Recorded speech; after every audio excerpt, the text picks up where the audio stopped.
केंद्र शासित प्रदेश बनने के बाद जम्मू कश्मीर का दूसरा बजट उम्मीदों के अनुरूप विश्वास, विकास और बदलाव की नई लौ बनकर आया है। केंद्र वित्त मंत्री निर्मला सीतारमण ने लोकसभा में जम्मू कश्मीर का वित्त वर्ष 2021-22 के लिए 1,08,261 करोड़ रुपए का बजट पेश किया। बजट में सुशासन, जम्मू कश्मीर के लोगों के सामाजिक आर्थिक विकास, रोजगार सृजन, शिक्षा, स्वास्थ्य, कृषि और मौलिक ढांचा सुविधाओं पर विशेष ध्यान दिया गया है। बजट में डीडीसी और ब्लॉक विकास परिषदों बीडीसी के लिए विकास निधि का भी प्रावधान किया गया है। देश के विभिन्न हिस्सों में आने वाले पर्यटकों को मंदिरों के शहर जम्मू व आसपास के इलाकों की सैर करवाने के लिए शुरू की गई जम्मू दर्शन बस सेवा 1 साल बाद फिर सड़कों पर दौड़ती नजर आई। भाजपा के प्रदेश उपाध्यक्ष युद्धवीर सेठी ने शहर के बीसी रोड से इस बस को हरी झंडी दिखाकर रवाना किया। इसे जम्मू से सुचेतगढ़ के लिए रवाना किया गया, जिसमें युद्धवीर सेठी समेत कई लोगों ने सफर किया। यूटी जम्मू कश्मीर के उपराज्यपाल मनोज सिन्हा ने एक अहम प्रोजेक्ट रेडियो कार्यक्रम आवाम से बात को लॉन्च किया। राजभवन में आयोजित कार्यक्रम में उपराज्यपाल ने कार्यक्रम की वेबसाइट लॉन्च की। कार्यक्रम अप्रैल से शुरू होगा और महीने के तीसरे रविवार यानी संडे को प्रसारित होगा। इसका थीम आप बोलें हम सुनेंगे। उपराज्यपाल ने कहा कि आवाम की बात कार्यक्रम जन भागीदारी को मजबूत करेगा, लोगों को आवाज देगा और प्रशासन को विजन देगा। ऑनलाइन परीक्षाओं की मांग कर रहे 11वीं और 12वीं के छात्रों ने Jammu Kashmir board of school education का घेराव किया और ऑनलाइन परीक्षा लेने की मांग की।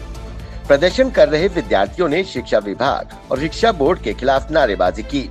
जब उनकी मांगे नहीं मानी गयीं, तो उन्होंने बीसी रोड पर आकर मार्ग बंद कर प्रदर्शन किया। विद्यार्थियों का कहना था कि पूरे वर्ष उनकी पढ़ाई नहीं हो सकी। पूरे साल 2G सुविधा में ऑनलाइन पढ़ाई कराई गई। कई बच्चों के पास मोबाइल तक नहीं है। विद्यार्थियों का सिलेबस कम करने की भी मांग की गई। विद्यार्थियों ने कहा कि जब पूरा साल ऑनलाइन पढ़ाई करवाई गई है तो एग्जाम्स भी ऑनलाइन ही लिए जाएं। भारत पाकिस्तान सीमा पर संघर्ष विराम के बाद से शांति है, लेकिन सीमा पार से घुसपैठ की साजिशें रची जा रही है। अंतर्राष्ट्रीय सीमा पर सुरंग खोदकर घुसपैठ की आशंका वाले इलाकों में अब रडार और अत्याधुनिक थर्मल इमेजर लगाने की तैयारी की जा रही है। इसकी शुरुआत अखनूर और आरएसपुरा से की जाएगी। जम्मू कश्मीर के पूर्व उप मुख्यमंत्री मुजफ्फर हुसैन बेग ने करीब 3 दशक बाद पीपल्स कॉन्फ्रेंस का दामन थाम लिया है। बेग ने पीपल्स कॉन्फ्रेंस के गठन में 70 के दशक में अहम भूमिका निभाई थी। श्रीनगर में पीपल्स कॉन्फ्रेंस के अध्यक्ष सज्जाद गनी लोन व अन्य वरिष्ठ नेताओं की मौजूदगी में बेग पीपल्स कॉन्फ्रेंस में शामिल हुए। कश्मीर घाटी के जिला बांदीपुरा के सुंबल में अधिकारियों ने सड़कों पर अवैध ढांचों को ध्वस्त किया। यहाँ लोगों द्वारा सड़कों के किनारे कई अवैध सीढ़ियां और टीन की छतों को ध्वस्त किया गया। कई लोग कानून को ताक पर रखकर गैर कानूनी तरीके से एनक्रोचमेंट करते हैं। जनता को भी ये सोचना होगा कि आज नहीं तो कल ये सब प्रशासन द्वारा ध्वस्त कर दिया जाएगा। देश में कोरोना वायरस की रफ्तार ने एक बार फिर चिंताजनक स्थिति पैदा कर दी है।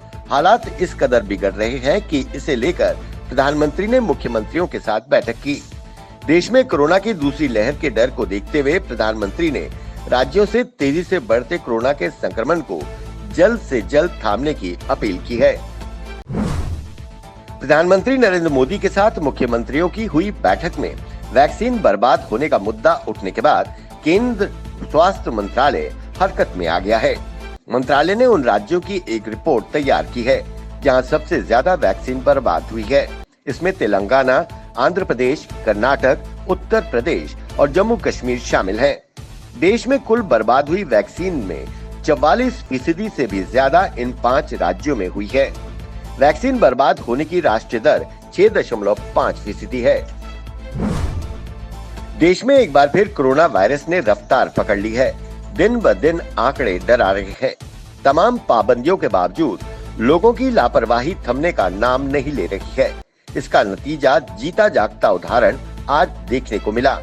पिछले 24 घंटे में कोरोना के 35,871 नए मामले सामने आए हैं। इस दौरान 172 लोगों की मौत हो गई। इसके बाद देश भर में कोरोना संक्रमितों का आंकड़ा बढ़कर 1,14,74,605 हो गया है। वहीं पूरे देश में अब तक 1,59,216 मरीजों की मौत हो गई है।